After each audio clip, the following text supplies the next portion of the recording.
Hello everyone, welcome back to my channel. This is Kiran Angural and we are going to start the current affairs for upcoming state PCS prelims and January to July 2023 वाला current affairs हम cover करेंगे in 5 parts. So component wise हम जाएंगे, like in our first part we will cover the international affairs related current affairs and thereafter the schemes and indices and reports and other stuff. Okay, so let's get started. Okay तो अगर हम first topic की बात करते हैं so CBI academy which is in Ghaziabad, ये Interpol global academy network को join कर लिया इसने and it has become its 10th member. Now what is Interpol? ये एक इंटरनेशनल क्रिमिनल पुलिस ऑर्गेनाइजेशन है. ठीक है, इंटरनेशनल पुलिस ऑर्गेनाइजेशन है ये एंड इसके हेडक्वार्टर्स हैं लियोन फ्रांस में. एंड ये बनी कब थी? 1923 में बनी थी. ये ऑस्ट्रिया में बनी थी, ये वेना में. ठीक है, अब इंटरपोल जो है, अभी इंटरनेशनल पुलिस है ना, तो इट इशू सम नोटिसेस, जैसे कि रेड नोटिस है. अगर कोई वांटेड पर्सन के लिए नोटिस इशू करना है तो रेड नोटिस इशू करेगी. कोई इमिटेंट थ्रेट है उसके लिए ऑरेंज इशू करेगी. ठीक है, वांटेड पर्सन के लिए रेड, इमिटेंट थ्रेट के लिए ऑरेंज नोटिस, मिसिंग पर्सन के लिए येलो नोटिस. ब्लू नोटिस होता है कोई एडिशनल इन्फॉर्मेशन के लिए. अनआइडेंटिफाइड बॉडीज़ के लिए ब्लैक. ठीक है, सो ये चीज़ें पता होनी चाहिए. अब ये जो इंटरपोल ग्लोबल अकेडमी नेटवर्क है जिसको अभी CBI ने ज्वाइन करा है, सो ये 2019 में बना था एंड ये वर्ल्ड वाइड मैथडोलॉजी एक फोस्टर करती है फॉर लॉ इन्फोर्समेंट ट्रेनिंग. ठीक है, इंटरपोल का ही एक पार्ट है. नेक्स्ट चलते हैं. Next is Amazon cooperation treaty organisation.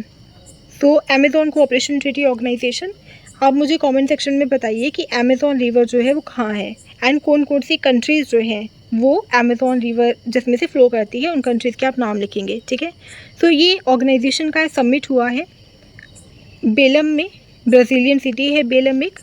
और नेशंस कौन कौन से हैं इस ऑर्गेनाइजेशन में? सो नेशंस है बोलीविया, ब्राज़ील, कोलंबिया, इक्वेडोर, गायना, पेरू, सूरीनाम एंड वेनेजुएला. तो साउथ अमेरिकन नेशंस है ये.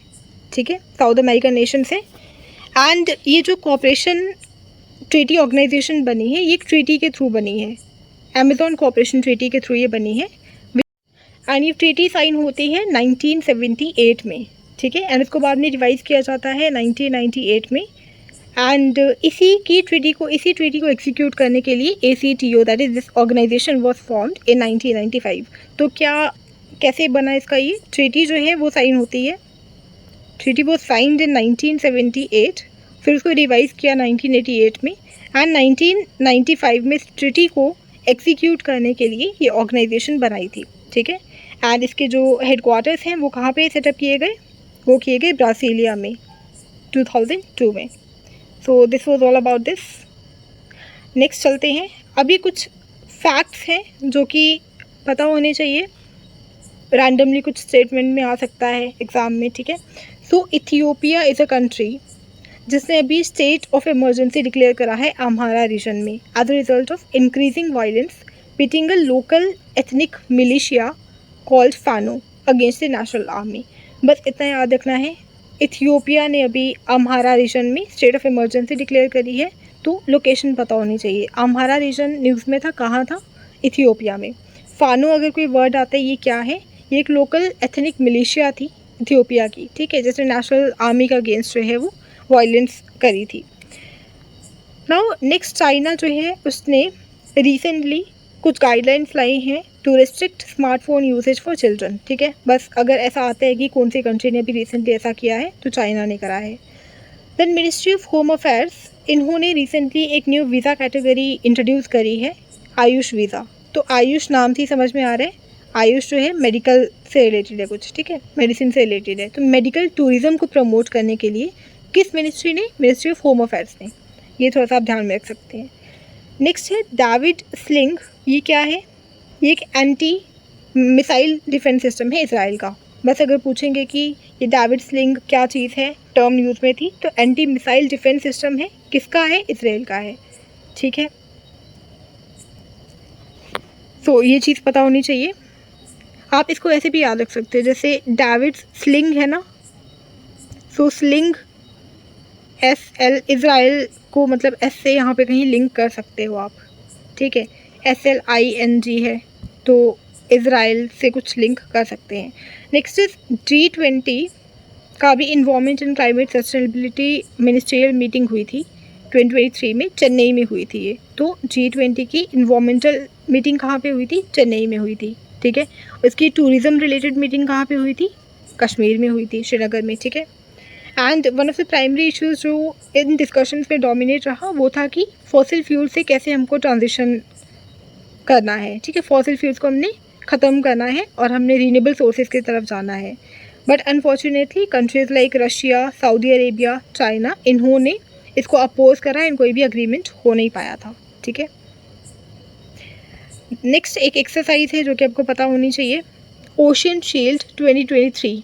ये एक्सरसाइज है, रशियन मिलिट्री एक्सरसाइज है, बस पता होना चाहिए किसकी है, क्या है। Then space liability convention was in news, ठीक है। स्पेस लायबिलिटी कन्वेंशन क्या होती है? तो ले अभी हम पढ़ते हैं। फर्स्टली इस्टेब्लिश की गई थी 1972 में एंड ये बात करते हैं कि कोई भी कंट्री ने कोई स्पेस ऑब्जेक्ट जो है वो लॉन्च करा है इन द स्पेस, सो अगर उसकी वजह से कोई किसी को नुकसान होता है, कुछ भी हार्मफुल उसका इफ़ेक्ट होता है, ग्राउंड पे वो गिरता है, तो उन सब की लायबिलिटी जो है वो उसी कंट्री की होगी, ठीक है। तो ये कहते हैं कि states bear international responsibility for all the space objects launch within their territory regardless of the launching party. And अगर स्पेस ऑब्जेक्ट जो है वो कंट्री ए की टेरिटरी से आया है तो वही उसके रिजल्टिंग डैमेजेस के लिए लायबल होगा। मान लो कि इंडिया की कोई सैटेलाइट है जो कि किसी और कंट्री में गिर गई है, ठीक है, और उसकी वजह से जो भी लॉस हुआ है तो वो इंडिया को ही उसकी भरपाई करनी होगी। जहाँ पे गिरा है वहाँ उसकी कोई वो जिम्मेदारी नहीं रहेगी, ठीक है। एंड अगर कोई जॉइंट स्पेस लॉन्च है तो दोनों ही कंट्रीज़ को कोलैबोरेट करना पड़ेगा, ठीक है। नेक्स्ट चलते हैं। चाइना का BRI इनिशिएटिव है, ये आपको पता होगा, बेल्ट एंड रोड इनिशिएटिव, जहाँ पे ये इंफ्रास्ट्रक्चर बना रहा है एंड पूरे एशिया को यूरोप एंड अफ्रीका से कनेक्ट करने की कोशिश कर रहे हैं, ठीक है। इसी के अंदर चाइना ने कुछ न्यू प्रोजेक्ट्स इंट्रोड्यूस करे हैं under the platform called silk roadster. बस अगर ये टर्म पूछते हैं सिल्क रोडस्टर किसके रिलेटेड है तो चाइना के ही न्यू कुछ प्रोजेक्ट्स हैं BRI के अंदर, उसको ये नाम दिया गया है। एंड अब देखिए कि नेपाल जो है वो चाइना के BRI प्रोजेक्ट्स में कैसे कहाँ पे इंक्लूडेड है, ठीक है, कहाँ पे इन्वॉल्व है वो। सो नेपाल और चाइना का under BRI trans Himalayan multi dimensional connectivity network है एक, ठीक है। एक तो ये प्रोजेक्ट है और एक China Nepal friendship industrial park, ये दो चीज़ें हैं, ठीक है, इसके BRI प्रोजेक्ट के अंदर। तो अगर पूछा जाता है कि trans Himalayan multi dimensional connectivity network किस कंट्री का इनिशिएटिव है तो चाइना एंड नेपाल का इनिशिएटिव है ये, ठीक है। देन पाकिस्तान के साथ जो BRI पार्ट है, BRI जो चाइना का है विद पाकिस्तान वो CPEC है, ठीक है, China Pakistan economic corridor. And Bhutan is the only nation in India's neighbourhood जिसने BRI को ज्वाइन नहीं करा है, ये भी आ सकता है। अच्छा, और क्या चीज़ें हैं? So India set to launch tech equity. ये क्या है? टेक इक्विटी क्या है? It is a transformative digital platform जो कि वुमेन को एम्पावर करने के लिए है। At G20 empower summit in Gandhinagar, वहाँ पे इसको लॉन्च किया गया था। टेक इक्विटी अगर पूछते हैं, इंडिया का प्लेटफॉर्म है, डिजिटल प्लेटफॉर्म है to empower women worldwide. अच्छा, अब इटली ने एक बिल लाया है क्रिमिनलाइजिंग सरोगेसी अब्रॉड। मतलब अगर कोई इटली के सिटीजन हैं और वो बाहर जाके अब्रॉड में सरोगेसी करने की कोशिश करते हैं, ठीक है, तो उसको क्रिमिनलाइज करा है इसने। बस ऐसे अगर पूछ लिया जाए कि अभी रिसेंटली कौन सी कंट्री जो है ऐसा कुछ कर रही थी तो पता होना चाहिए। नाउ गेबॉन भी न्यूज़ में था। Gabon has recently made headlines by launching debt for nature swap. अब ये क्या है डेट फॉर नेचर स्वैप? तो it means it is a financial mechanism जहाँ पे जो क्रेडिटर्स होते हैं, जो लोन देने वाले होते हैं, वो लोन देते हैं डेवलपिंग कंट्रीज़ को in exchange for their commitment to take steps towards preserving the environment. अगर समझ लो कोई भी डेवलपिंग नेशन है, उन्होंने कोई इन्वायरमेंटल प्रोजेक्ट लगाना है, ठीक है, तो उसके लिए एक फाइनेंशियल मैकेनिज़्म है उनको लोनिंग देने के लिए, ठीक है। तो इक्वेडोर ने भी पहले ये चीज़ करी थी, तो गेबॉन ने भी रिसेंटली ऐसा करा है।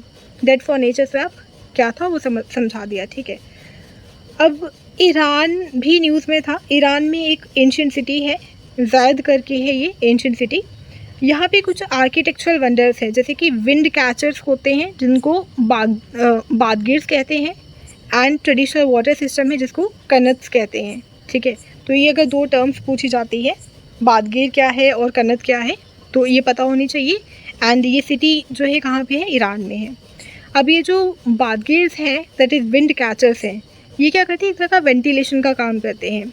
ये मान लो कुछ ऐसी टेक्निक्स है, विंड कैचर्स हैं, they pull fresh air into the buildings from the atmosphere and ventilation of hot air करते हैं थ्रू लार्ज वर्टिकल स्लॉट्स। तो एक नेचुरल कूलिंग इफेक्ट जो है ये क्रिएट करते हैं। अच्छा, नेक्स्ट अगर हम बात करते हैं ब्रिक्स की, तो BRICS was also in news. Firstly BRICS है क्या, तो ब्रिक्स 5 कंट्री से बना हुआ है। ब्राज़ील, ये देखो इसकी जो एक्रोनिम है ना वहीं से आपका निकल जाएगा, Brazil, Russia, India, China and south Africa. South Africa बाद में आते हैं, पहले ये ब्रिक होते हैं फिर बाद में ब्रिक्स बन जाते हैं। एंड इसका 14th समिट दैट इज़ 2022 का जो समिट था वो चाइना में हुआ था, एंड वो कल्मिनेट हुआ था इन द बीजिंग डिक्लेरेशन। तो बीजिंग डिक्लेरेशन आया था इसमें। ठीक है, तो 2022 में हमने देखा चाइना ने होस्ट किया था। ठीक है, और बीजिंग डिक्लेरेशन आया था। देन उसके बाद में जो 2023 का एडिशन है वो कहाँ होना था, साउथ अफ्रीका में। इसमें क्या होता है कि एक्रोनिम जैसे है ना उसी के हिसाब से इनके समिट्स होते हैं। जैसे फर्स्ट समिट हुआ था रशिया में, उसके बाद इंडिया में हुआ होगा, फिर चाइना में, फिर साउथ अफ्रीका में, फिर ब्राज़ील में, इस तरीके से जाता है। जैसे चाइना में हुआ, सी के बाद एस है, तो फिर साउथ अफ्रीका में हुआ, फिर उसके बाद ब्राज़ील में होना था। इस तरीके से इनके समिट्स होते हैं। ठीक है, अब ब्रिक्स जो है it is an acronym for 5 emerging Nations, और ये इमर्जिंग नेशंस की ग्रुपिंग है, ये भी आपको ध्यान रखना है। और ब्रिक जो है ये टर्म कॉइन करी थी जिम ओ नील ने, and he was the then chairman of Goldman Sachs in 2001। तो 2001 में जो है ये इन्होंने टर्म कॉइन करी थी। 2009 में फर्स्ट ब्रिक्स का समिट होता है, कहाँ पे, रशिया में। एंड साउथ अफ्रीका जो है वो कब ज्वाइन करते हैं, 2010 में। मतलब जैसे ही रशिया के वहाँ पे समिट हुआ, नेक्स्ट ईयर जो है साउथ अफ्रीका ने भी ब्रिक्स को ज्वाइन कर लिया। ठीक है, अब ब्रिक्स अर्बनाइजेशन फोरम भी है एक। सो अर्बन डेवलपमेंट चैलेंजेस जो भी होते हैं उनको एड्रेस करने के लिए ये प्लेटफॉर्म बनाया गया है। ये इनॉग्रेट हुआ था न्यू दिल्ली में 2013 में। ठीक है, एंड आपको और चीज़ें क्या याद रखनी है कि ब्रिक्स के 2 इम्पॉर्टेंट इनिशिएटिव्स हैं। Firstly new development bank and BRICS contingent reserve arrangement. ये 2 इम्पॉर्टेंट इनिशिएटिव्स याद रखने हैं। दोनों ही जो इनिशिएटिव्स हैं ये फोर्टालेज़ा डिक्लेरेशन ऑफ 2014 ब्रिक्स समिट जो था उसके अकॉर्डिंग ये बने थे। न्यू डेवलपमेंट बैंक क्या है, सिंपली ये लोनिंग वगैरह का काम करता है।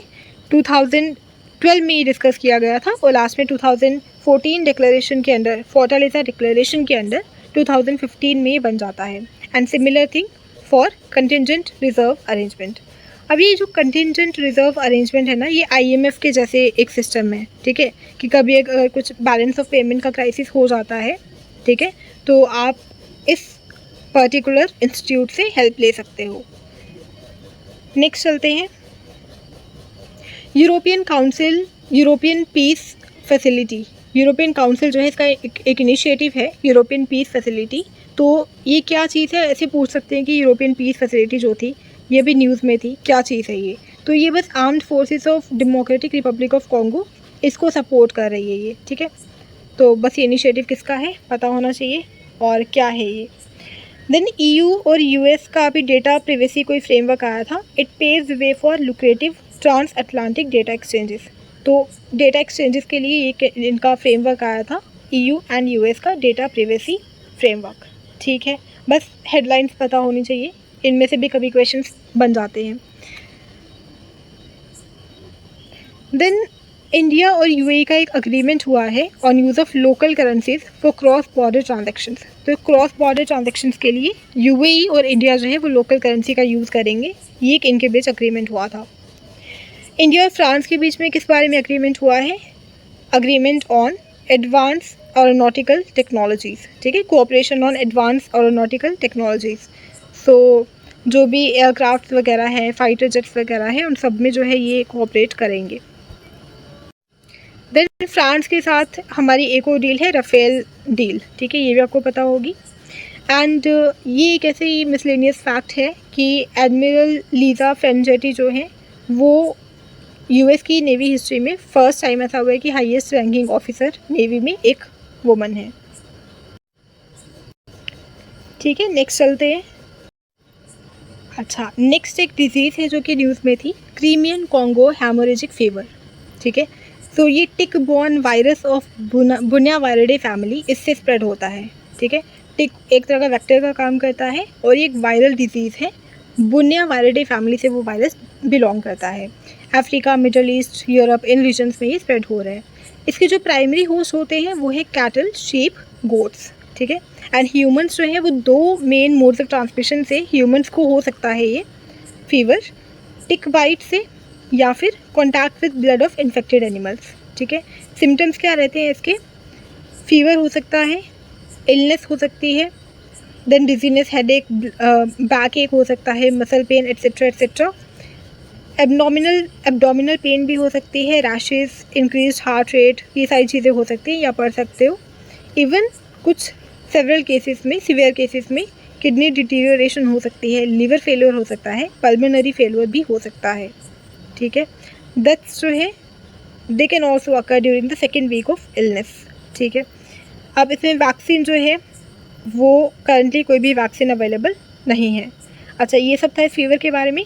Now Indian tri services contingent, इसने फ्रेंच बेस्टाइल डे परेड में जो है वो पार्टिसिपेट किया था। बस याद रखना है कि बास्टाइल या बैस्टिल जैसे भी आप प्रोनाउंस करो, ये परेड जो है कहाँ किसकी है, ये फ्रांस की ये परेड है और उसमें इंडिया ने पार्टिसिपेट करा है।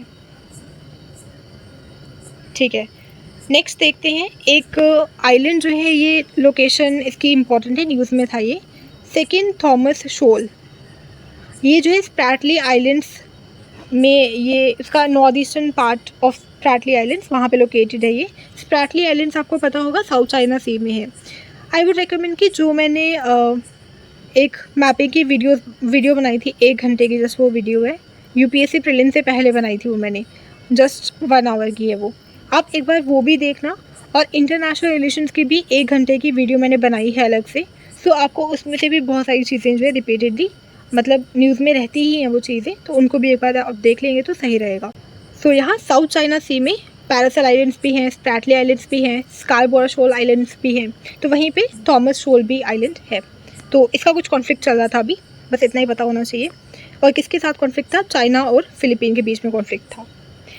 मेटा क्या है, जो फेसबुक है अभी इसको मेटा कहते हैं, and it has developed a new app called Threads to compete with Twitter. तो ट्विटर की जैसे ही एक ऐप बनाया है इन्होंने थ्रेड्स, किसका है ये, फेसबुक या फिर मेटा का। ठीक है, देन चाइना ने एक न्यूली अमेंडेड इनका एंटी एस्पियनेज लॉ है, it aims to safeguard national security by addressing espionage and spying activities. तो स्पाइंग एक्टिविटीज़ को कर्ब करने के लिए इन्होंने एंटी एस्पियनेज लॉ जो है इसको अमेंड करा है न्यूली। तो किसने करा है, चाइना ने करा है। इतना इंपॉर्टेंट नहीं है ये, बट कभी अगर इरेलीवेंट भी कुछ डालना हो तो वो डाल सकते हैं एग्ज़ाम में, कोई बड़ी बात नहीं है। Then DGCA, directorate general of civil aviation and European aviation agency जो है, उन्होंने एक मेमोरेंडम ऑफ अंडरस्टैंडिंग साइन करा है to foster cooperation in the field of unmanned aircraft systems and innovative air mobility. अगर ऐसा कुछ बोलते हैं कि रिसेंटली ये MOU साइन हुआ था, किस कंट्री के साथ हुआ है, तो इंडिया का हुआ है यूरोपियन यूनियन के साथ में। ठीक है, cooperation MOU on unmanned aircraft systems and innovative air mobility. ठीक है, next, release of one health priority research agenda on anti microbial resistance. अगर ऐसा कहा जाता है कि ये जो चीज़ है, या वन हेल्थ कॉन्सेप्ट किसका है, या one health priority agenda on anti microbial resistance, ये किसका है, तो ये ऑर्गेनाइजेशंस का नाम पता होना चाहिए, FAO, UNEP, WHO and WOAH, world organization on animal health. ठीक है, वन हेल्थ भी इनिशिएटिव इन्हीं का था, ये हमने उस वीडियो में भी पढ़ा था जो इंटरनेशनल रिलेशंस वाली वीडियो थी।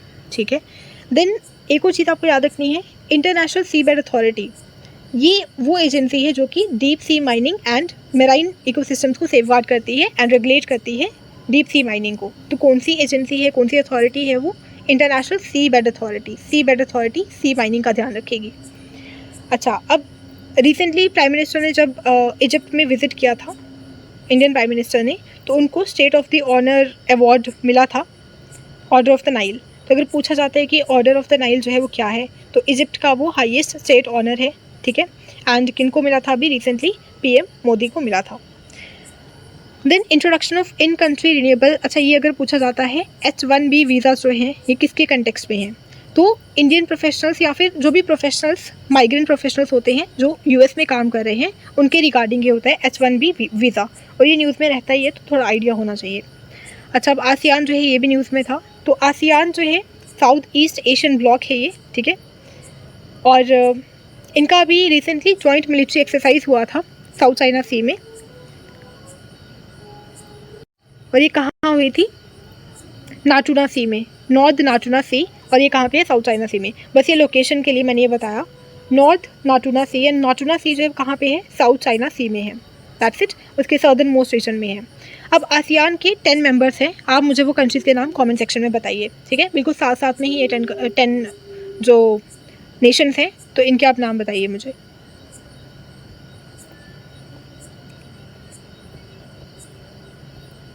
ठीक है, next is mineral security partnership, इसको क्रिटिकल मिनरल्स अलायंस भी कहते हैं। 2022 में ही ये अनाउंस हुई है तो इम्पॉर्टेंट हो जाती है। इसका पार्टनरशिप का गोल क्या है? To ensure the availability of stable supplies of critical minerals for participating countries economies and China पे डिपेंडेंस कम करना फॉर द क्रिटिकल मिनरल्स, ठीक है। तो मिनरल सिक्योरिटी पार्टनरशिप या क्रिटिकल मिनरल्स अलायंस 2022 में बनी है चाइना की जो डोमिनेंस है क्रिटिकल मिनरल मार्केट में उसको कम करने के लिए।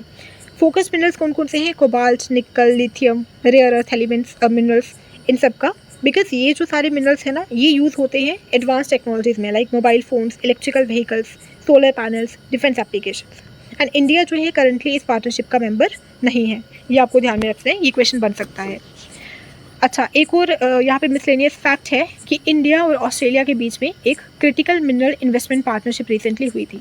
तो अगर ऐसा आ सकता है कि इंडिया ने भी रिसेंटली किसके साथ ये चीज़ साइन करी है, क्रिटिकल मिनरल्स इन्वेस्टमेंट पार्टनरशिप किसके साथ है? तो ऑस्ट्रेलिया के साथ है, ठीक है।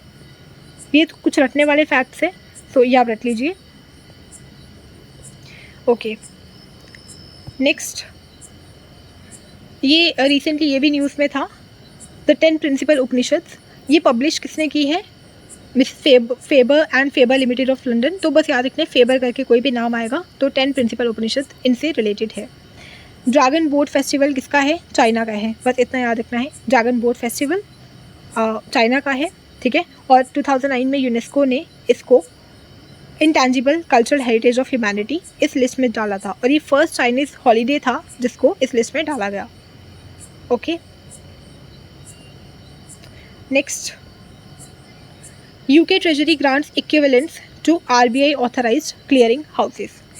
अब किसने करा है ये? यूके ने आफ्टर ब्रेग्जिट जो है ये इक्विवेलेंस का स्टेटस दिया है आरबीआई ऑथराइज्ड क्लियरिंग हाउसेस को, ठीक है। अच्छा, तो हुआ क्या था? ये जो CCIL है, क्लियरिंग कॉरपोरेशन ऑफ इंडिया है, जो कि आरबीआई की सुपरविजन के अंडर काम करती है। सो ये इसका काम क्या होता है? It acts as a central counter party for Indian government bonds and overnight index swaps. इसको हम सिंप्लीफाई करके आगे पढ़ेंगे, बट ये जो एजेंसी है, ये जो बॉडी है, इसको यूरोपियन अथॉरिटीज़ ने अभी रिसेंटली डी रिकॉग्नाइज कर दिया था, ठीक है, बिकॉज आरबीआई ने उनके जो ओवरसीज रेगुलेटर्स थे उनको ऑडिटिंग की परमिशन नहीं दी थी, ठीक है, ओवर इंडियन क्लियरिंग हाउस, उस वजह से उन्होंने डी रिकॉग्नाइज कर दिया था इस बॉडी को। बट रिसेंटली जो है वो यूके ट्रेजरी ने इसको इक्विवेलेंस का स्टेटस ग्रांट कर दिया है, ठीक है। एंड ये फर्स्ट CCP इक्विवेलेंस डिसीजन हुआ है पोस्ट ब्रेग्जिट। ब्रेग्जिट आपको पता होगा, जो यूरोपियन यूनियन से यूके ने एग्जिट किया था, that is called is Brexit, ठीक है। अब ये ऐसा इन्होंने किया, इक्विवेलेंस स्टेटस जो है वो ग्रांट कर दिया, उसकी वजह से क्या होगा? इट वो डिटर्मिन दैट आरबीआई का जो रेगुलेटरी फ्रेमवर्क है in regard to CCPs designated as financial market infrastructure, it is equivalent to that of UK। तो आरबीआई ने जिस बॉडी को अभी as financial market infrastructure designate किया है वो यूके के जो ये होगी, ये सेम बॉडी होगी, उसके इक्विवेलेंट उसका स्टेटस होगा, ठीक है। मतलब ये चीज़ इसने करने की कोशिश की है, मतलब वो ऑडिटिंग वगैरह जो है वो खुद भी करेंगे तो वो वैलिड रहेगा यूके में भी, ठीक है। अब ये क्लियरिंग कॉरपोरेशन ऑफ इंडिया है क्या? फर्स्ट ये 2001 में आया था। इसका फंक्शन क्या होता है कि guaranteed clearing and settlement functions provide करना concerning the transactions in government securities, money market, derivative market and foreign exchange, इन सब की सेटलमेंट करना। जो भी गवर्नमेंट सिक्योरिटीज़ में, फॉरेन एक्सचेंज में, डेरिवेटिव मार्केट्स में जो भी ट्रांजेक्शन्स हो रही हैं उनको सेटल करने का काम जो होता है क्लियरिंग कॉरपोरेशन ऑफ इंडिया का, मतलब सारी ट्रांजेक्शन्स को क्लियर करने का काम इस क्लियरिंग कॉरपोरेशन का होता है, ठीक है। And it also offers a non-guaranteed settlement concerning cross-currency transactions and rupee interest rate derivatives।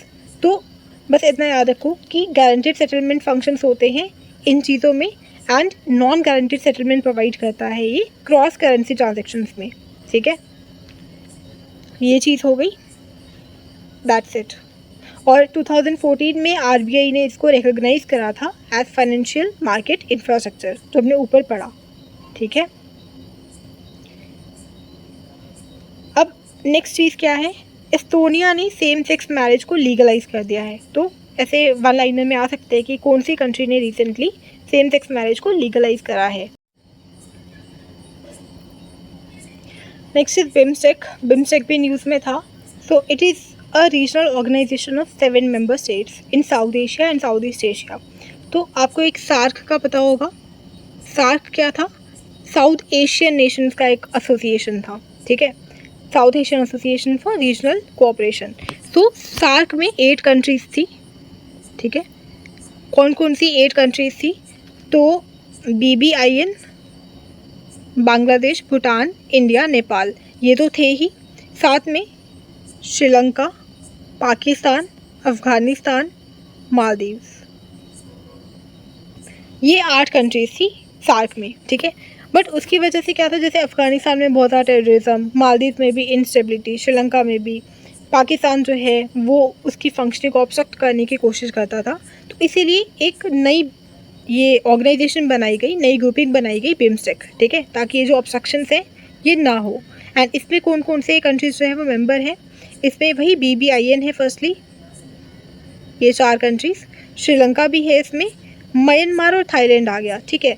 तो मालदीव्स, पाकिस्तान और अफ़गानिस्तान को हटा के, जहाँ पे इंस्टेबिलिटी है या जो ऑब्स्ट्रक्ट कर रहे हैं फंक्शनिंग, उनको हटा के हमने म्यांमार एंड थाईलैंड को ऐड कर दिया इसमें, याद रहेगा। हेडक्वार्टर्स कहाँ पे है इसके, ढाका में। अच्छा, आप मुझे बताइए सार्क के हेडक्वार्टर्स कहाँ पे है। आई थिंक ये काठमांडू में है, लेकिन आप एक बार ये कंफर्म कर लेना, ठीक है। अभी मुझे याद नहीं आ रहा है, बट आई थिंक काठमांडू में है। और बिम्स्टेक की कहाँ पे है, ढाका में है। ये बिम्स्टेक बनी कब थी, 1997 में बनी थी। किस डिक्लेरेशन से बनी है, तो बिम्स्टेक जो है वो बैंकॉक डिक्लेरेशन से बनी है, ठीक है। BB से याद रख लेना, बस यही इनमें चीज़ें हैं याद रखने वाली। Next is biodiversity beyond national jurisdiction treaty. So beyond national jurisdiction जो भी बायोडाइवर्सिटी है उसको प्रोटेक्ट करने की बात कर रहे हैं इसमें, ठीक है।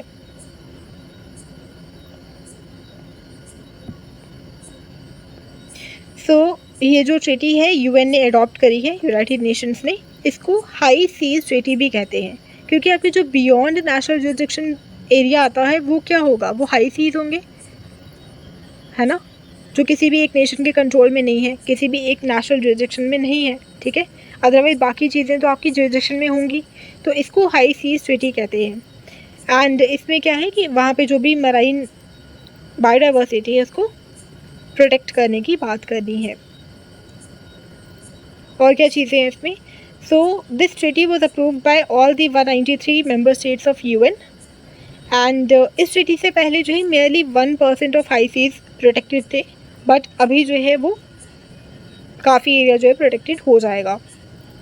एंड अगर इसको इम्प्लीमेंट करना है तो it must be ratified individually by at least 60 UN nations. So अभी तो अप्रूव करना इज़ डिफरेंट थिंग, ठीक है, लेकिन उसको रैटिफाई करना अलग है। रैटिफाई करना मतलब जब वो कंट्री जो है, रैटिफाई करना तब माना जाता है जब वो उसको एक्सेप्ट करके अपने कंट्री में भी ऐसा कुछ लॉ बनाती है उसको इन्फोर्स करने के लिए, उस पर्टिकुलर ट्रीटी को इन्फोर्स करने के लिए। तो अगर 60 कंट्रीज ऐसा करेंगी तब ये इम्प्लीमेंट हो जाएगी, ठीक है। बस यही सब चीज़ें थी इसमें, बट रशिया ने डिसएग्रीमेंट जाहिर किया है, तो ठीक है। नेक्स्ट क्या है, श्रीलंका में यूनिक डिजिटल आइडेंटिटी प्रोजेक्ट है, Sri Lanka unique digital identity project. So it's aims to streamline digital identification processes in Sri Lanka. वहाँ पे बायोग्राफिक बायोमेट्रिक डेटा कलेक्ट किया जाएगा, facial expressions, iris, fingerprint information, ये सब कलेक्ट किया जाएगा and will be stored within a centralised system, ठीक है। और it will be aligned with the standard setup by International Civil Aviation Organization, ठीक है। और ये जो आइडेंटिफिकेशन कार्ड्स बनाए जाएंगे वो इफेक्टिव गवर्नमेंट सर्विस डिलीवरी के लिए यूज़ किए जाएंगे, ठीक है। तो अगर पूछा जाता है कि ये प्रोजेक्ट किन का है तो श्रीलंका का है। नेक्स्ट टॉपिक, UNGA का रेजोल्यूशन है एक memorial wall for fallen UN peace keepers. तो UN की आपको पता होगा पीस कीपिंग फोर्स है, ठीक है। तो पीस कीपर्स के लिए memorial wall for fallen UN peace keepers ये एक रेजोल्यूशन लाया है। इंडिया ने ये रेजोल्यूशन इंट्रोड्यूस किया गया था, इंडिया ने किया था इंट्रोड्यूस। इंडिया भी काफ़ी एक्टिवली पार्टिसिपेट करता है इसमें एंड ठीक है। इंडिया जो है अभी तक इसमें over 6000 military and police personnels जो हैं वो डिफरेंट रीजन्स में पीस कीपिंग मिशंस में कंट्रीब्यूट किए हैं। Next topic, next miscellaneous fact क्या है कि गेबॉन जो है ये गेबॉन का first agri special economic zone project जो है ये न्यू दिल्ली से फ्लैग ऑफ हुआ है। This project focuses on agriculture and food processing and ये इंडिया अफ्रीका रिलेशंस को इम्प्रूव करेगा, ठीक है। गेबॉन का first agri SEZ project. Then US Senate जो है उसने डेवलपिंग नेशन स्टेटस एक्ट जो है इसको अप्रूव कर दिया है which seeks to remove China's developing country status. तो ये एक्ट किस कंट्री ने पास करा है? Developing nation status act US ने, एंड इससे US ने जो चाइना को डेवलपिंग कंट्रीज़ का स्टेटस दिया हुआ था उसको हटा दिया अभी। देन EU की एक डील हुई है ऑन इक्विटेबल रेफ्यूजी होस्टिंग। तो ये भी आपको ध्यान में आना चाहिए कि deal on equitable refugee hosting किस नेशन ने या किस ऑर्गेनाइजेशन ने की है? तो यूरोपियन यूनियन ने की है, ठीक है। इसका फोकस क्या है कि जो भी असाइलम सीकर्स होंगे उनको हमने होस्ट करना है शेयरिंग वे में, मतलब सारी कंट्रीज जो है वो थोड़े थोड़े रेफ्यूजीज जो है वो उनको असाइलम प्रोवाइड करेगी। Equitable refugee hosting EU। अच्छा, अभी एक और टर्म है साइलेंट बार्कर। ये क्या चीज़ है साइलेंट बार्कर? ये एक सैटेलाइट कॉन्स्टेलेशन है जो कि US लॉन्च कर रहा है। साइलेंट बार्कर, बस इतना ही बताना चाहिए, ठीक है। सैटेलाइट कॉन्स्टेलेशन है, US का है ये साइलेंट बार्कर, बस। और this is designed to address the growing concern surrounding Chinese and Russian space vehicles, जो ऑर्बिटिंग ऑब्जेक्ट्स उनको डैमेज कर सकते हैं, तो उसके अगेंस्ट एक तरह का कॉन्स्टेलेशन लॉन्च कर रहा है सैटेलाइट्स का। अच्छा, नेक्स्ट एक कॉन्सेप्ट, एक टर्म है कैप्टेगॉन। कैप्टेगॉन क्या है? ये एक तरह का ड्रग है, ठीक है। एम्फेटामाइन टाइप ड्रग है ये, और इसका सेंट्रल नर्वस सिस्टम पे इम्पैक्ट होता है। एक तरह का जैसे ओपियम वगैरह होता है ना, नारकोटिक्स वगैरह जो होते हैं, उस टाइप का ये ड्रग है कैप्टेगॉन। और सीरिया भी इसकी वजह से न्यूज़ में रहा था, वो हम आगे पढ़ेंगे। तो बस पता होना चाहिए क्या है। हाँ देखो, सीरिया जो है ये वेस्ट एशिया में जो सिचुएटेड है, मेजर हब है for the production of Captagon. Next, ये international covenant on civil and political rights, एक इंटरनेशनल ट्रीटी है जो कि civil and political rights of individuals उसको अपहोल्ड करती है। कब अडॉप्ट किया था? 1966 में। ईयर शायद पूछ सकते हैं बिकॉज न्यूज़ में था, बट रिसेंटली श्रीलंका में ये इम्प्लीमेंट हुआ था थ्रू ICCPR एक्ट, बट ये वहाँ पे क्रिटिसिज्म फेस कर रहा है बिकॉज गवर्नमेंट इसको मिसयूज़ कर रही है। बस इतना याद रखना है, श्रीलंका ने रिसेंटली इसको इम्प्लीमेंट किया था बट उसको मिसयूज़ करने के एलिगेशन लगे हैं। अच्छा, अब यूक्रेन में एक काखोवका डैम है, किस रिवर पे है? नाइप्रो रिवर पे है, बस इतना पता होना चाहिए, दैट्स इट। और एक ज़ैपोरिज़ा न्यूक्लियर पावर प्लांट, ये भी यूक्रेन में है, और ये यूरोप का लार्जेस्ट न्यूक्लियर पावर प्लांट है जो कि इसी रिजर्वियर पे रिलाई करता था for its cooling water supply. तो ये जो है काखोवका डैम पे ही रिलाई करता था वो कूलिंग वाटर सप्लाई, ठीक है। यूक्रेन का मैप देख लेते हैं। यूक्रेन में रिवर्स कौन कौन सी हैं? मोस्टली D नाम की ही सारी रिवर्स है यहाँ पे। डेस्टा रिवर है, नाइस्टर रिवर है, नाइपर रिवर है, डोनेट्स रिवर है, सारे ही D से रिवर्स हैं। एंड ये जो सारे D से रिवर्स है ना, ये सारे ही ब्लैक सी में ड्रेन करते हैं, ये भी आपको पता होना चाहिए। एंड इम्पॉर्टेंट सिटीज़ कौन कौन सी हैं यूक्रेन की, ये भी इम्पॉर्टेंट है। सो सिटीज़ देखेंगे, चर्नोबाइल सिटी, चर्नोबाइल डिज़ास्टर का आपने सुना होगा। आप मुझे कमेंट सेक्शन में बताएं क्या था डिज़ास्टर, कौन सी गैस रिलीज़ हुई थी या क्या चीज़ हुई थी इसमें, और ईयर कौन सा था ये, ठीक है। तो चर्नोबाइल सिटी कहाँ पे है, यूक्रेन में है। देन लाइव सिटी जो है कहाँ पे है, यूक्रेन में है। कीव सिटी, खारकीव, कीव, ये सारी यहीं पे है। नाइप्रोपेट्रोव्स्क, डोनेट्स्क, ज़ैपोरिज़ा जो न्यूक्लियर पावर प्लांट भी है। मारियोपोल सिटी इम्पॉर्टेंट है, सी ऑफ अजॉब में बिल्कुल ये ओपन हो रही है मारियोपोल सिटी, ठीक है। कर्च स्ट्रेट, कर्च स्ट्रेट क्या होता है, जो सी ऑफ अजॉब एंड ब्लैक सी को कनेक्ट करता है, कर्च स्ट्रेट, ठीक है। क्रीमियन पेनिनसुला जो रशिया ने 2014 में जो है इसको एनेक्स किया था, तो ये भी ब्लैक सी में ओपन होता है, ठीक है। ओडेसा सिटी है, ब्लैक सी में ओपन होती है। तो ये चीज़ें पता होनी चाहिए। अच्छा, कौन कौन सी कंट्रीज़ हैं, इसकी बॉर्डरिंग कंट्रीज़ कौन कौन सी हैं यूक्रेन के आसपास, बेलारूस है, रशिया है, स्लोवाकिया है, ठीक है।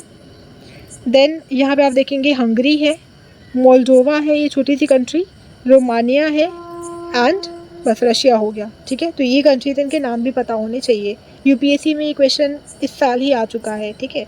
बेलारूस है, रशिया है, स्लोवाकिया है, देन आपका हंगरी है, मोल्डोवा है, रोमानिया है, ठीक है। कंट्री छूट गई, पोलैंड, पोलैंड भी है, ठीक है। तो ये सारी पोलैंड है, ये आपकी स्लोवाकिया है, ये आपकी हंगरी है, मोल्डोवा है, रोमानिया है, यहाँ से टच कर रहे हैं, और रशिया है, बेलारूस है, ठीक है। आई होप ये याद हो गया होगा। नेक्स्ट, ईरान एंड अफ़गानिस्तान, उनके बीच में कॉन्फ्लिक्ट चल रहा है किस रिवर को लेके, हेलमंड रिवर वाटर डिस्ट्रीब्यूशन के रिगार्डिंग जो है कॉन्फ्लिक्ट चल रहा है। किन किन कंट्रीज़ में, ईरान एंड अफ़गानिस्तान। तो मैप देखेंगे हम, ठीक है। ये देखो अफ़गानिस्तान है, ये आपका ईरान है, और ये यहाँ से रिवर आ रही है, यहाँ पे भी फ्लो कर रही है हेलमंड रिवर, ठीक है। सो ईरान और अफ़गानिस्तान में इसका कॉन्फ्लिक्ट है। अच्छा, और कौन कौन से प्रोजेक्ट्स हैं, जैसे Phukot Karnali hydro power project है इंडिया और नेपाल के बीच में, करनाली रिवर नेपाल में है। ग्लोबल गेटवे प्रोजेक्ट है ईयू का, ठीक है, चाइना का जो BRI है इस तरह का, उसको काउंटर करने के लिए। देन सिमिलर एक इनिशिएटिव है यूएस का, ब्लू डॉट नेटवर्क, ठीक है, और इसको ऑस्ट्रेलिया, जापान, इन्होंने भी ज्वाइन करा है। देन ब्राज़ील जो है, इसका बिल 490 जो है ये न्यूज़ में था। अगर ऐसे पूछा जाता है कि बिल 490, बहुत कम चांसेस है कि पूछेंगे, बट अगर आ जाते हैं कि ये किस कंटेक्स्ट में था, किस कंट्री का है, ऑप्शन दे देंगे, यूएस है, ब्राज़ील है, एट्सेट्रा एट्सेट्रा। तो ब्राज़ील का है, और ये इंडिजीनियस पीपल के जो एंसेस्ट्रल लैंड होने के राइट्स हैं, एंसेस्ट्रल राइट्स हैं लैंड पे, तो उस पर रिस्ट्रिक्शंस इम्पोज करता है, ठीक है। नेक्स्ट इज UAE जो है, रिसेंटली उसने US led combined maritime forces को विदड्रॉ कर लिया था। ये भी एक छोटी सी याद रख सकते हो फैक्ट। देन एक मल्टीलैटरल नेवल एक्सरसाइज है कोमोडो, ठीक है, इंडोनेशिया ने होस्ट की थी, एशिया पैसिफिक रीजन में है, ठीक है। एशिया पैसिफिक रीजन में multinational naval exercise Komodo Indonesia, Komodo Indonesia, Indo Komodo, ऐसे याद रख लो। और रिसेंटली इसको नॉर्थ कोरिया, चाइना, रशिया सब ने पार्टिसिपेट किया था इसमें। अच्छा, अब वर्ल्ड हेल्थ असेंबली जो है उसकी 76 मीटिंग के दौरान global alliance for drowning prevention, अगर ऐसा पूछेंगे global alliance for drowning prevention किसका है, किसने कहाँ पे ये है अडॉप्ट किया गया है, किस बॉडी ने अडॉप्ट करा है, UN ऑप्शन आ जाएगा, WHA आ जाएगा ऑप्शन, तो WHA ऑप्शन आपका आंसर रहेगा, ठीक है। और ये प्रपोज किसने किया था रेजोल्यूशन, बांग्लादेश एंड आयरलैंड ने, ठीक। Okay, next is gateway to the underworld. Gateway to the underworld क्या चीज़ है ये एक एंशियंट ओल्मिक आर्टिफैक्ट है, ठीक है। एक इस तरह की केव थी और यहाँ पे ऐसे गेटवे टाइप था, ठीक है, तो उसको बोला था कि गेटवे टू द अंडरवर्ल्ड। तो ओल्मिक सिविलाइजेशन थी एक, ठीक है, जो कि 1200 BC से लेके 400 BC तक मेसो अमेरिका में थी, ठीक है। और उसी का ये जो उसी को ये कहा जाता है, एक आर्टिफैक्ट जो है उसको कहा जाता है गेटवे टू द अंडरवर्ल्ड। और ये मैक्सिको का था एक्चुअल में, बट कोई और कंट्री ले गई थी बाद में कॉलोनियलिज्म वगैरह के टाइम पे, तो उसके बाद इसको अभी रिपैट्रिएट किया गया है। अब ऐसे पूछते हैं कि गेटवे टू द अंडरवर्ल्ड क्या चीज़ है, कोई प्रोजेक्ट है, कुछ है, पता होना चाहिए। एक प्रोजेक्ट है रूट टू डेवलपमेंट। किसका प्रोजेक्ट है? इराक का प्रोजेक्ट है, जो कि इराक और नेबरिंग कंट्रीज़ के साथ जो है उनको कनेक्ट करेगा। तो रूट ऑफ डेवलपमेंट इराक का है। सोमालिया जो है, it is set to introduce direct universal suffrage in 2024। तो कौन सी कंट्री इंट्रोड्यूस कर रही है? Somalia. Next, Iraq has been officially recognized by WHO as 18th country to successfully eliminate trachoma as a public health concern. तो trachoma याद रखना, अभी इंडिया से एलिमिनेट नहीं हुआ है ये, ठीक है, इंडिया से नहीं हुआ अभी एलिमिनेट। अच्छा, आप मुझे ना कमेंट सेक्शन में बताएं सर्च करके कि कौन कौन सी डिजीज़ है जो इंडिया ने एलिमिनेट कर दी है। जैसे पोलियो है, ठीक है, आई थिंक यॉज भी है। तो ऐसे करके आप 2-3 डिजीज़ के नाम मुझे बताएं। तो अभी अगर रिसेंटली पूछेंगे कि किस कंट्री ने ट्राकोमा को एलिमिनेट कर दिया है, इराक ने किया है, ठीक है। इराक का हमने रूट टू डेवलपमेंट प्रोजेक्ट भी देखा। और क्या क्या देखा इराक के बारे में, बताएं मुझे।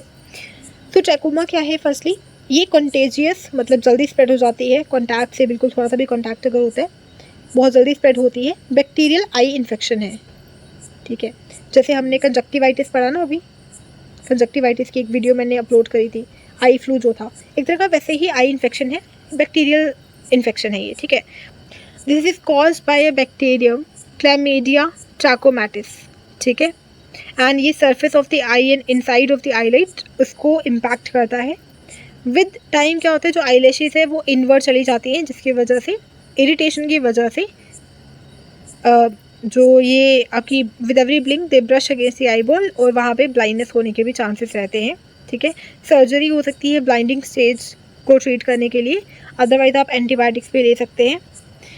अच्छा, अभी कोविड का एक न्यू वेरिएंट आया है Eris, which is spreading rapidly in UK, and ये ओमिक्रॉन लिनिएज का ही वायरस है, वेरिएंट है, ठीक है।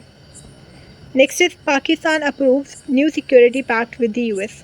तो सिस्मोआ अभी रिसेंटली पाकिस्तान ने साइन करा है यूएस के साथ। सिस्मोआ क्या है? इंडिया ने भी साइन करा है ये, ठीक है, यूएस के साथ। 4 इम्पॉर्टेंट अग्रीमेंट्स है, डिफेंस अग्रीमेंट, सिक्योरिटी पैक्ट्स, जो कि इंडिया ने यूएस के साथ साइन करे हैं। लेमुआ, बेका, सिस्मोआ, ठीक है, और कॉमकासा। ये आप देख लेना क्या है, ठीक है, एक बार ये खुद से पढ़ लेना। लेमुआ आई थिंक 2016 में साइन हुआ था, और इनके ईयर्स मुझे अभी एग्जैक्टली याद नहीं है, तो खुद एक बार देख लेना, ठीक है। सो सिस्मोआ जो है पाकिस्तान ने साइन करा है, इससे क्या होगा, दोनों नेशंस जो हैं वो डिफेंस टाइज उनके बढ़ सकते हैं। पाकिस्तान जो है वो मिलिट्री हार्डवेयर एक्सेस कर सकता है यूएस का, ठीक है। हांगकांग में एक रिसेंटली टाइफून आया था, तालीम कहाँ पे आया था टाइफून? हांगकांग में। आप मुझे डिफरेंस बताओ, या मतलब खुद ही एक बार देख लेना, हरिकेन, साइक्लोन एंड टाइफून में क्या डिफरेंस होता है। Then Russia bans sex change and transgender marriages, ठीक है। तो कहीं पे हमने देखा कि सेम सेक्स मैरिजेस को लीगलाइज किया जा रहा है, कहीं पे ट्रांसजेंडर मैरिजेस को एंड सेक्स चेंज को जो है बैन किया जा रहा है, ये चीज़ें हैं। जापान जो है सेकंड क्वाड पार्टनर बन गया है after US to sign semiconductor pact with India. तो यूएस ने भी सेमीकंडक्टर पैक्ट साइन करा है इंडिया के साथ, जापान ने भी कर दिया, ठीक है। और क्या चीज़ें हैं, इजराइल पार्लियामेंट ने एक बिल अप्रूव करा है जो कि सुप्रीम कोर्ट की पावर को लिमिट करता है, ठीक है, कर्टेल करता है। देन नॉर्थ कोरिया ने रिसेंटली एक इंटर कॉन्टिनेंटल बैलिस्टिक मिसाइल जो है वो लॉन्च करी, टेस्ट करी है, हवासोंग 18। तो अगर ये पूछा जाता है क्या चीज़ है, तो इनकी इंटर कॉन्टिनेंटल बैलिस्टिक मिसाइल है ये। देन चाइना की एक प्राइवेट कंपनी है जिन्होंने वर्ल्ड का first methane fuelled space rocket launch किया है। नाम क्या है? जुकू, वट एवर इट इज़, देख लो, जुकू के कुछ नाम है इसका। क्या है ये? मिथेन फ्यूल्ड स्पेस रॉकेट है, वर्ल्ड का first methane fuelled space rocket China का। नाइजर में कू हुआ है, तो ये भी देखो यूपीएससी ने पूछ लिया था कौन कौन सी कंट्रीज़ में कू हुआ है, या कौन कौन सी कंट्रीज़ अभी किसके लिए न्यूज़ में थी, सो इट बिकम्स इम्पॉर्टेंट, ठीक है। चाइना ने रिसेंटली एक कंप्यूटर ऑपरेटिंग सिस्टम लॉन्च करा है, ओपन काइलिन, तो पूछ सकते हैं ओपन काइलिन क्या है? चाइना का कंप्यूटर ऑपरेटिंग सिस्टम है। पेरू में नेशनल इमरजेंसी डिक्लेयर कर दी गई है बिकॉज ऑफ स्पाइक इन ग्वालेन बारे सिंड्रोम डिजीज़। तो ये अब एक और डिजीज़ आ गई, ग्वालेन बारे सिंड्रोम पेरू में हुई है ये, और उसकी वजह से नेशनल इमरजेंसी डिक्लेयर कर दी है। होती क्या है ये? It is a rare but potentially serious auto immune disease. Auto immune disease है ये। इसमें जैसे डिजनरेशन ऑफ पेरिफेरल नर्व्स हो जाता है और मसल वीकनेस और पैरालिसिस हो सकता है ये, ठीक है। तो ये सब चीज़ें से एसोसिएटेड है। मसल वीकनेस, पैरालिसिस हो सकता है, पेरिफेरल नर्व्स जो है उनको डिजनरेशन हो जाता है उनका, और सीरियस ऑटो इम्यून डिजीज़ है। That's it. अच्छा, अब एक रेयर इन्फेक्शन कॉज हुई है बाय अ ब्रेन ईटिंग अमोबा। तो एक ब्रेन ईटिंग अमीबा है, एमोबा जो भी आप इसको प्रोनाउंस करते हो, तो उसकी वजह से इन्फेक्शन कॉज हो रही है। और ये जो अमीबा है उसका नाम क्या है? नाइग्लेरिया फाउलेरी, ठीक है, नाइग्लेरिया फाउलेरी। एंड ये वेरियस नेचुरल इन्वायरमेंट्स पे सर्वाइव कर सकता है, पर्टिकुलरली वार्म वाटर हैबिटेट्स में ज़्यादा अच्छे से सर्वाइव कर सकता है, बट सेलाइन कंडीशंस में नहीं कर सकता, इसीलिए सी वाटर में ये नहीं मिलता। और ये सस्टेन करता है खुद को by feeding on bacteria. Amoeba जो है वो फीड करता है बैक्टीरिया पे, present in the sediments of lakes and rivers. तो रिसेंटली केरल में यही केस आया था कि किसी पर्सन को ये ब्रेन ईटिंग एमीबा ने इन्फेक्ट कर दिया है, और वो इसीलिए हुआ होगा कि वो लेक्स वगैरह में जैसे कभी नहाने जाते हैं लोग, तो उसकी वजह से ये एमीबा उसकी बॉडी में चला गया था। एंड अभी रिसेंटली साउथ कोरिया में भी ये इन्फेक्शन जो है वो रिपोर्ट की गई है। अच्छा, और क्या क्या चीज़ें हैं? डच गवर्नमेंट कलैप्सेस ओवर माइग्रेशन रो। सो रिसेंटली डच गवर्नमेंट ने कोई माइग्रेशन पॉलिसी लाई थी, उसकी वजह से ये गवर्नमेंट कलैप्स हो गई। तो पूछ सकते हैं रिसेंटली ये चीज़ हुई थी, इसकी वजह से ये कंट्री में गवर्नमेंट कलैप्स हुई है। मतलब कुछ भी आपको पता है, यूपीएससी में जैसे पूछा था कि अच्छा ये कंट्री में रिसेंटली क्या हुआ था, मतलब ऐसे मैच द फॉलोइंग कि इस कंट्री में ये हुआ था, इस कंट्री में ये हुआ था, उस कंटेक्स्ट में क्वेश्चंस इंपॉर्टेंट बन जाते हैं। स्टेट पीसीएस जो है वो भी सेम पैटर्न रिपीट कर सकती है, तो इसलिए मैं ये मिसलेनियस फैक्ट्स जो हैं ये भी कवर करवा रही हूँ। Then New Zealand becomes the first country to ban plastic produce bags at supermarkets. Even recyclable, biodegradable, plant based plastic bag को भी बैन करती है, ठीक है। तो New Zealand became the first country to do सो।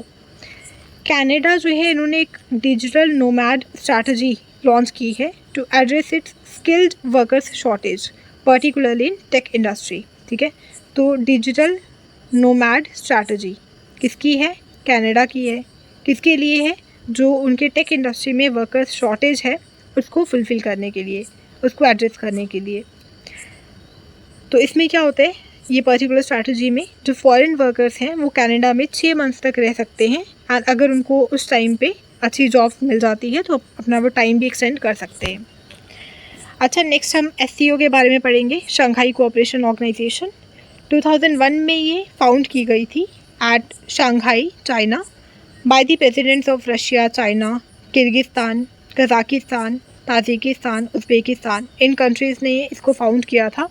बाद में इंडिया एंड पाकिस्तान को 2017 में परमानेंट मेंबर्स बना दिया गया, ठीक है। और अभी रिसेंटली ईरान को भी फुल मेंबरशिप मिल गई है। एंड बेलारूस का जो मेंबरशिप प्रोसेस है वो भी अंडर प्रोसेस है, तो हो सकता है कि आने वाले 1-2 साल में बेलारूस जो है वो भी इसका मेंबर बन जाए, ठीक है। तो करंटली जो है 9 मेंबर्स हो गए इसमें, पहले 8 मेंबर्स थे, अभी 9 मेंबर्स हो गए हैं। कौन कौन से मेंबर्स हैं एक बार रिपीट करेंगे। रशिया और चाइना है, ठीक है। बाकी सेंट्रल एशिया में से किर्गिस्तान है, कजाकिस्तान है, ताजिकिस्तान, उज़्बेकिस्तान है। आप याद रखना है आपको, तुर्कमेनिस्तान नहीं है, ठीक है। Turkmenistan is not a member. और इंडिया पाकिस्तान है, और अभी ईरान भी हो गया।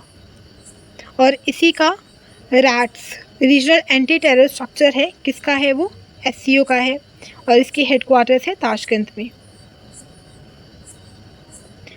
Next, Japan raises age of consent from 13 to 16। एक ये चीज़ हुई है। बाकी जापान और भी कुछ चीज़ों के लिए न्यूज़ में रहा था, जैसे जापान में पॉपुलेशन बहुत ज़्यादा भी डिक्लाइन कर रही है, ठीक है, उसके लिए मेजर्स लेने की ये बात कर रहे हैं, और ये एज ऑफ कंसेंट जो है ये भी बढ़ा दी है इन्होंने। उसके अलावा हवाई में किलाया वोल्केनो जो है वो दोबारा इरप्ट हुआ है, तो ये बस पता होना चाहिए ये वाला वोल्केनो कहाँ पे है। Next is JCPOA, joint comprehensive plan of action. इसको ईरान न्यूक्लियर एग्रीमेंट भी कहते हैं। ये 2015 में जो है वो इस्टेब्लिश हुआ था ईरान और मल्टीपल ग्लोबल पावर्स के बीच में, जिसमें जैसे P5+1 थे। मतलब P5 कौन कौन से हैं? परमानेंट 5 नेशंस जो UNSC में है, जैसे China, France, Russia, UK, US। ये 5 परमानेंट 5 मेंबर्स में आते हैं। +1 कौन है? Germany. And along with that EU भी इसके साथ था। तो ईरान और इन कंट्रीज़ में ये अग्रीमेंट हुआ था। ऑब्जेक्टिव क्या था कि ईरान को कहा जाएगा कि सारे उनके जो न्यूक्लियर प्रोग्राम के अंदर जितने भी उनके वेपन्स वगैरह हैं, न्यूक्लियर प्रोग्राम अपना पूरा जो है वो डिसमेंटल कर दो, ठीक है। एंड उसके बदले में बहुत सारी सैंक्शंस, बहुत सारे जो डॉलर्स वर्थ ऑफ सैंक्शंस है वो उतना रिलीफ उनको दिया जाएगा, ठीक है। हाउएवर 2018 में प्रेसिडेंट ट्रम्प जो थे US के, उन्होंने ये विदड्रॉ कर दिया था इससे। उसके बाद जो ये है ईरान है, उसने बहुत तेज़ी से अपने न्यूक्लियर वेपन्स जो है उसको बढ़ाना स्टार्ट कर दिया था। एंड देन 2021 में प्रेसिडेंट जो है US के जो बाइडन, उन्होंने कहा कि हम दोबारा से इसको री एंटर कर जाएंगे डील में अगर ईरान कंप्लाइंट हो जाता है दोबारा। तो ये सारी चीज़ें हैं। Then China's completion of the world's most powerful hypersonic wind tunnel. तो चाइना ने ये JF-22, अगर पूछा जाता है न्यूज़ में है क्या था ये, तो ये most powerful hypersonic wind tunnel है वर्ल्ड का, चाइना ने ये बनाया है, ठीक है। तो ये इस तरह का है कुछ hypersonic wind tunnel. Okay, next US and UK, उन्होंने अटलांटिक डिक्लेरेशन एक साइन करा है टू बूस्ट इकोनॉमिक टाइज। अगर पूछा जाता है अटलांटिक डिक्लेरेशन क्या था, अभी रिसेंटली साइन हुआ था, UK एंड US के बीच में था ये, to strengthen their trans Atlantic relationship. Atlantic उसके नाम में ही है, तो ट्रांस अटलांटिक रिलेशनशिप को इम्प्रूव करना है UK एंड US का है। अच्छा, अब नेक्स्ट आर्टिकल है UNSC के बारे में। तो UNSC UN security council 15 members है, इसमें परमानेंट 5 है, वो हमने देख लिया, China, France, Russia, UK, US।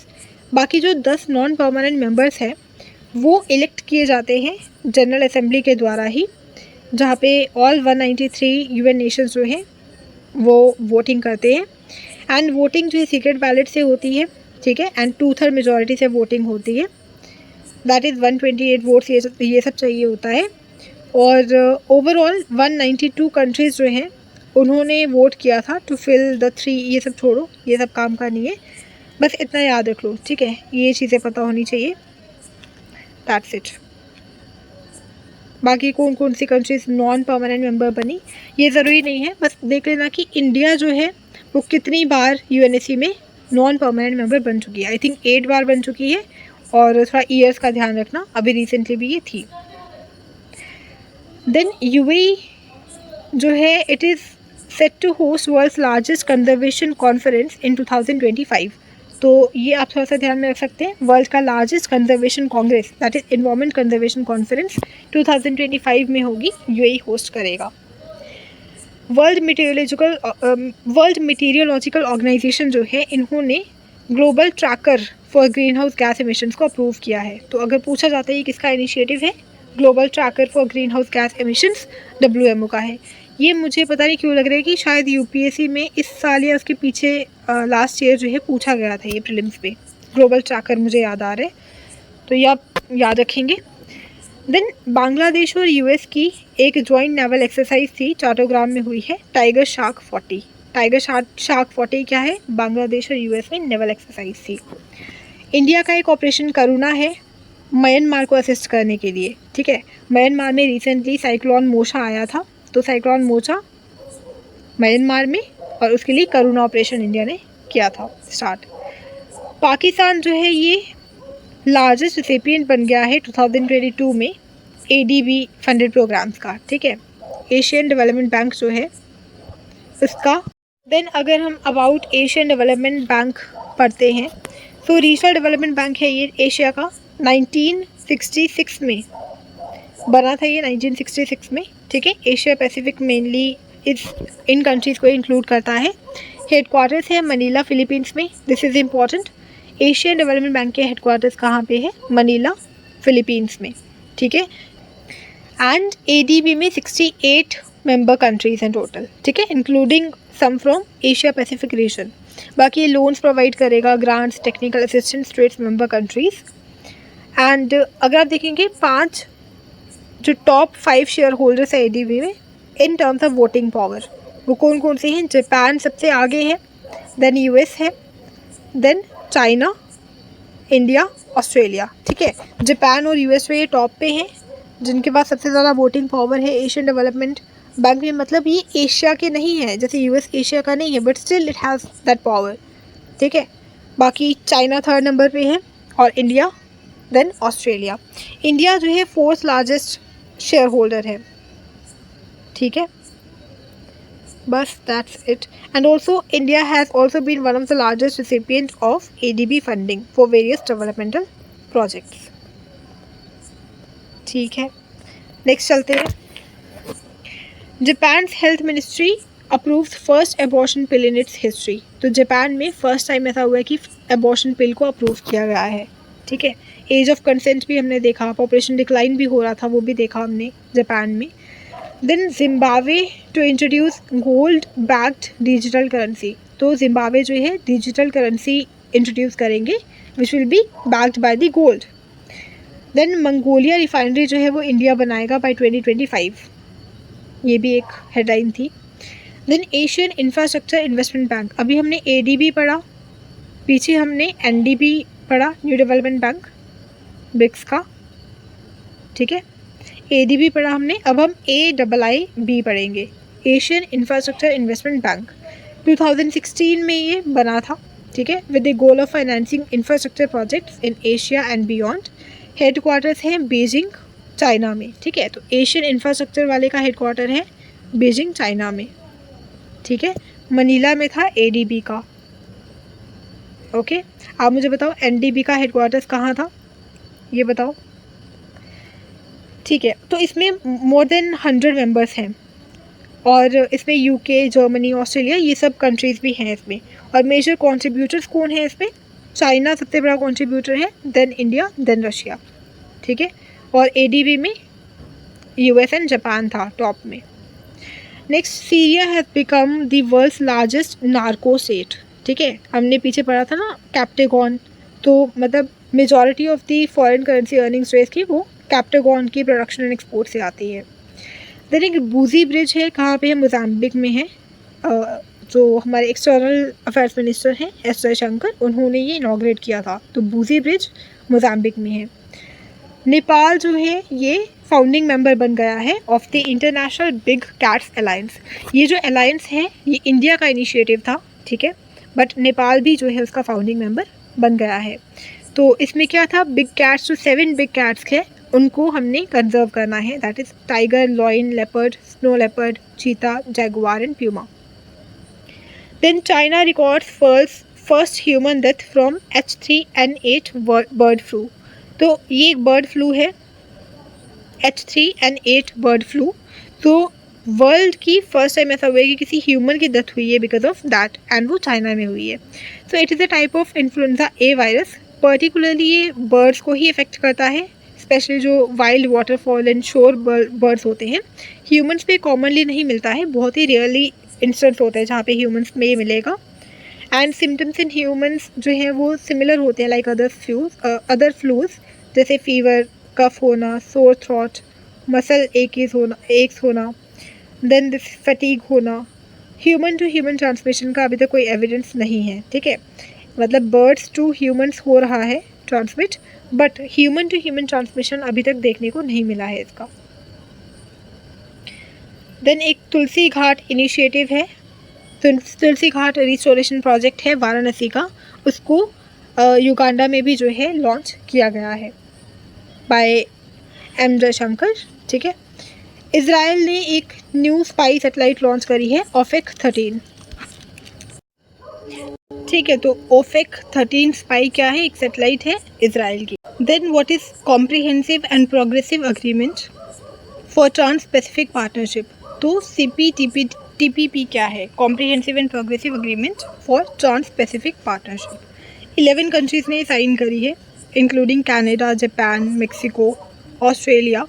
2018 में ये इन फोर्स आई थी एंड यूके ने अभी इसको ज्वाइन कर लिया है। ठीक है, तो बस यही चीज़ें हैं। इस पर अपने ध्यान क्या रखना है कि US is not a member. ठीक है, US ने साइन नहीं करी है, यूके ने साइन कर दी है, कनाडा, जापान, मेक्सिको, ऑस्ट्रेलिया, इन सब लोगों ने ज्वाइन करा है, बट US ने नहीं करा है साइन। ठीक है, नेक्स्ट चीज़ क्या है? MF hydra. MF हाइड्रा ये वर्ल्ड की फर्स्ट लिक्विड हाइड्रोजन पावर्ड फेरी है। ठीक है, इस तरह की ये शिप टाइप है। ठीक है, और ये वर्ल्ड की फर्स्ट ऐसी है जो लिक्विड हाइड्रोजन से पावर्ड है। ठीक है, लिक्विड हाइड्रोजन। तो नॉर्वेजियन कंपनी ने करा है, तो नॉर्वे में हुआ। ठीक है, MF हाइड्रा। नेक्स्ट, फिनलैंड जो है ये अभी नाटो का 31st मेंबर बन गया है। तो नाटो क्या है? North Atlantic Treaty Organization, inter governmental military alliance है। 1949 में इंडिया के 2 साल बाद, इंडिया की इंडिपेंडेंस के 2 ईयर्स के बाद भी 1949 में ये बनता है। एक तरह का कलेक्टिव डिफेंस पैक्ट है between North American and European nations to deter Soviet expansion and to protect its member states from potential Soviet aggression during Cold War. तो तब ये बनाया गया था। फाउंडिंग मेंबर्स कौन कौन से हैं? US है, कनाडा है एंड 10 यूरोपियन नेशंस है। ठीक है, या पढ़ सकते हैं। एंड सिंस देन इसको एक्सपैंड करा गया है। अगर आप आज देखें तो 31 मेंबर्स हैं और लेटेस्ट जो है वो फिनलैंड था। कलेक्टिव डिफेंस के प्रिंसिपल पे ये काम करता है। दैट इज़, अगर एक भी कंट्री को, एक भी पार्टनर को एक्सटर्नल पार्टी अटैक करती है तो वो सारे कंट्रीज़ पे अटैक माना जाएगा। ठीक है, इन सारे जो है कलेक्टिवली इसको रिस्पॉन्ड करेंगे। ठीक है, अच्छा, इजिप्ट जो है वो ब्रिक्स बैंक का, जो ब्रिक्स का NDB है उसका न्यू मेंबर बन गया है। ब्रिक्स का नहीं, ब्रिक्स का जो बैंक है उसको इसने ज्वाइन करा है। ठीक है, तो बस ऐसे रैंडम फैक्ट था। अब एक मार्बर्ग वायरल डिजीज़ है, ये भी न्यूज़ में थी। हम देखते हैं कि इसकी डिस्कवरी होती है जर्मनी एंड सर्बिया में 1967 में, which is not that important. Highly fatal disease है ये। मोर्टालिटी रेट जो है 24 to 88% है। ठीक है, सिवियर हेमोरेजिक फीवर कॉज करता है एंड एबोला वायरस जिस फैमिली से बिलोंग करता है ना, जिस वायरस फैमिली से, सेम वायरल फैमिली से ये भी बिलोंग करता है, Marburg viral disease. Fruit bats जो है इसको कैरी करती है। Fruit bats are the carriers of the virus and then it is transmitted to humans through contaminated items और बॉडीली फ्लूइड्स। तो ये मेन होती है फ्रूट बैट्स की वजह से। ठीक है, एंड सिम्टम्स क्या है इसके? फीवर हो सकता है, nausea, rash, jaundice, extreme weight loss हो सकता है। करंटली कोई भी वैक्सीन या ट्रीटमेंट अवेलेबल नहीं है। ठीक है, बट हाँ, अगर ब्लड जो पेशेंट का ब्लड है उसको अगर आप कंट्रोल कर सको, ठीक है, या ऑक्सीजन लेवल्स जो हैं, डिहाइड्रेशन वगैरह, उनको अगर आप कंट्रोल कर सको तो ये आप एलिवेट कर सकते हो सिम्टम्स। ठीक है, और चांस ऑफ सर्वाइवल बढ़ जाते हैं। ओके, और क्या इंपॉर्टेंट फैक्ट है? मैकमोहन लाइन है, चाइना और इंडिया का जो अरुणाचल प्रदेश वाला एरिया ना, ईस्टर्न सेक्टर बोलते हैं जिसको, तो उसके बीच में ये लाइन है। ठीक है, एक इमेजिनरी लाइन है। जॉनसन लाइन जो है, जॉनसन लाइन, ये भी इंडिया और चाइना के बीच में है। ये वेस्टर्न वाले सेक्टर पे है। ठीक है, लद्दाख वाला जो सेक्टर है वहाँ पे। और मैकमोहन लाइन जो है वो ईस्टर्न सेक्टर पे है, अरुणाचल वाले पार्ट में। एंड US ने फॉर्मली इस लाइन को रिकॉग्नाइज कर लिया है। Denmark inaugurates a project to store carbon dioxide beneath the North Sea and ये फर्स्ट कंट्री बन गई इन द वर्ल्ड जो कि कार्बन डाइऑक्साइड अब्रॉड से इंपोर्ट करके इसको बरी कर रही है सी में। ठीक है, तो डेनमार्क ऐसी कंट्री है। पाकिस्तान को ग्रे लिस्ट से रिमूव कर दिया है। अब ये क्या है ग्रे लिस्ट, अभी पढ़ेंगे। सो FATF जो है, जो फाइनेंशियल क्राइम वॉचडॉग है, इसने रिसेंटली यूक्रेन कॉन्फ्लिक्ट की वजह से रशिया की मेंबरशिप को सस्पेंड कर दिया है। निकाला नहीं उसको मेंबरशिप से, मतलब अभी भी वो मेंबर है बट उसकी मेंबरशिप को सस्पेंड कर दिया है। सो it is a global money laundering and terrorist financing watchdog. 1987 में सेटअप किया था। किसका इनिशिएटिव था? G7 का। हेडक्वार्टर्स है पेरिस में, वहीं पे ये मीटिंग हुई थी और हेडक्वार्टर्स भी वहीं पे इसको रख दिए गए थे। करंटली 39 मेंबर्स हैं। ठीक है, उसमें से 2 जो है वो रीजनल ऑर्गेनाइजेशंस भी हैं, GCC and European union. And Indonesia is the only observer country of FATF। उसकी एक ग्रे लिस्ट होती है, एक ब्लैक लिस्ट होती है। ग्रे लिस्ट मतलब कि ठीक है, थोड़ा उसका फाइनेंशियल चीज़ें जो है फाइनेंशियल सैंक्शंस वगैरह लगा सकते हैं। ब्लैक लिस्ट में बहुत ज़्यादा हार्श स्टेप्स हो जाते हैं। ठीक है, तो पाकिस्तान पहले ग्रे लिस्ट में था बट अभी उसको रिमूव कर दिया है। ब्लैक लिस्ट में कौन कौन सी कंट्रीज़ हैं? Iran, north Korea and Myanmar. Russia नहीं है देखो, ठीक है, हमको लगेगा कि शायद रशिया भी डाल दी हुई है बट वो नहीं है। नॉर्थ कोरिया है, ईरान है एंड म्यांमार भी है, म्यांमार है। ओके, नेक्स्ट है सिलिकॉन वैली बैंक कोलैप्स हो गया है, ये पता होगा आपको, न्यूज़ में था।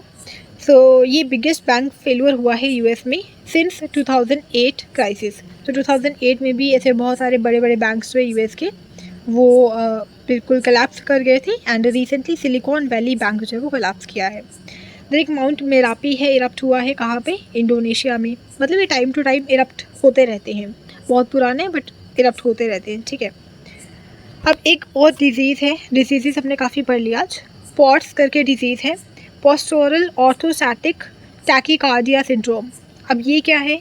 अमेरिका में काफ़ी अभी देखा गया है, 3 मिलियन पीपल को इफेक्ट करा है इन्होंने। तो पॉट्स डिजीज़ ऐसे पूछ सकते हैं सिंपली कि पॉट्स जो न्यूज़ में था क्या चीज़ है ये? तो ये पोस्टोरल ऑर्थोस्टैटिक टैकीकार्डिया सिंड्रोम है, ठीक है। अब इसको ना हम वो देखेंगे, इसको अच्छे से इनके वर्ड्स जो हैं उनको ब्रेक करके देखेंगे। पोस्टोरल क्या होता है? Means position of your body से related. Orthostatic means related to standing upright. Orthostatic मतलब एकदम अपराइट नहीं आप खड़े हो पा रहे, ठीक है, उसमें इशूज़ है। पोस्टोरल मतलब पोजीशन का इशू है, पोजीशन ऑफ योर बॉडी।